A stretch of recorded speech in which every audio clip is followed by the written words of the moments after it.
बालेश्वर घटना को गुरुतर भाव में नि आवश्यक सरकार तरफ पदक्षेप नि वर्तमान मु एम्स को जाऊँगी से छात्री जो गुरुतर अवस्था रे से चिकित्सा होती से उपरे निजे अनुध्यान करी देखी एवं कौ कारण ये सब परिस्थिति हैला ता उपरे तदंत कमिटी आम उच्च शिक्षा विभाग तरफ कराही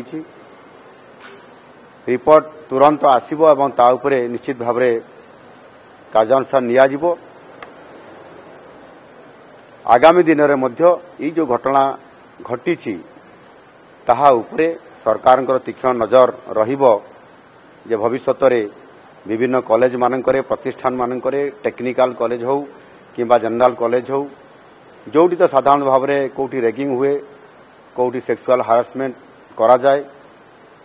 ये प्रकार जो घटना घटुची ताहा उपरे स्वतंत्र भाव में सरकार गुरुत्वपूर्ण याकू एक प्रसंग हिसाब से नहीं आगामी दिन में ये घटना केमती न घटिबो ताहा उपरे मध्य